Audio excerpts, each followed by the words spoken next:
అంశంలో కూడా అటు చంద్రబాబు గారైనా ఇటు జగన్మోహన్ రెడ్డి గారైనా బీజేపీకి నో అనే క్వశ్చనే లేకుండా ఇన్ని సంవత్సరాలుగా మన రాష్ట్రానికి బీజేపీ పార్టీ ఒక్క విషయంలో కూడా మేలు చేయకపోయినా చంద్రబాబు గారు జగన్మోహన్ రెడ్డి గారు ఇద్దరు బీజేపీ పార్టీకి మోడీకి బానిసలుగా తయారయ్యారు.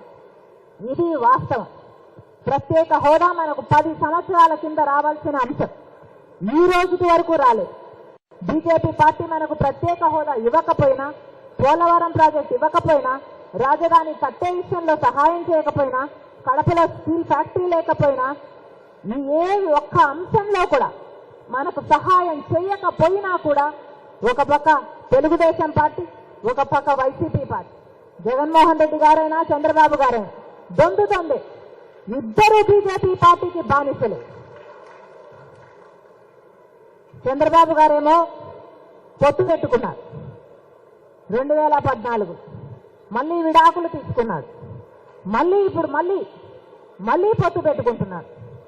ఇది చంద్రబాబు గారి స్టోరీ అయితే, ఇక జగనన్న గారైతే నిర్మలా సీతారామన్ గారే జగనన్న గారిని మోడీ గారికి దత్తపుత్రుడు అన్నారు. ఇక వీరికి పొత్తులు లేనట్టు ప్రజలు ఎలా నమ్ముతారు?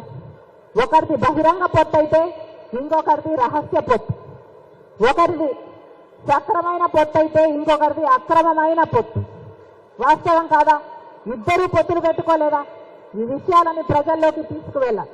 ఈ విషయాలన్నీ ప్రజలకు గడప గడపకు చేర్చాలి. జగనన్న గారైనా చంద్రబాబు గారైనా ఈరోజు బీజేపీ పార్టీకి బానిసలయ్యారు కాబట్టి మీ ఓటు వృధా చేసుకోకండి అని జనాలకు చెప్పాలి.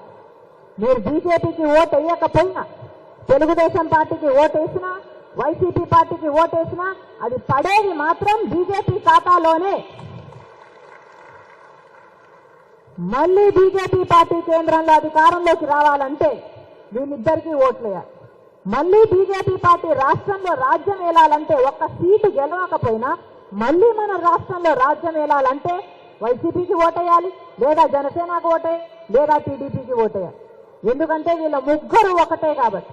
బీజేపీ అంటే వేరే ప్రపంచమంతా అర్థం ఉండొచ్చు, కానీ బీజేపీ అంటే మన రాష్ట్రంలో మాత్రం బాబు, జగన్, పవన్. ఈ విషయం తీసుకెళ్ళాలి. బీజేపీ అంటే బాబు, జగన్, పవన్. బీజేపీ ఎక్కడా లేదు, వీళ్ళల్లోనే ఉంది. కాబట్టి ఈ విషయాలన్నీ జనాలలోకి తీసుకెళ్లాల్సిన అవసరం ఉంది. ఈరోజు ముఖ్యంగా కాంగ్రెస్ పార్టీ ఇచ్చే గ్యారంటీల గురించి మాట్లాడడానికని మనందరం ఇక్కడ సమావేశమయ్యాం. ముఖ్యమైన గ్యారంటీ 10 సంవత్సరాల ప్రత్యేక హోదా.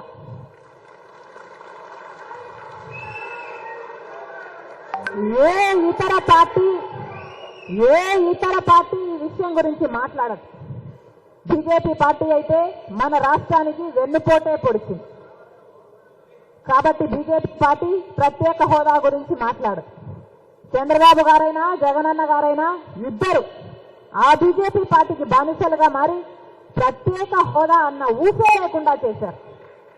కనీసం ప్రత్యేక హోదా అంటే ఇది అని అసలు ఊసే లేకుండా చేశారు. 10 సంవత్సరాలు అయిపోయింది.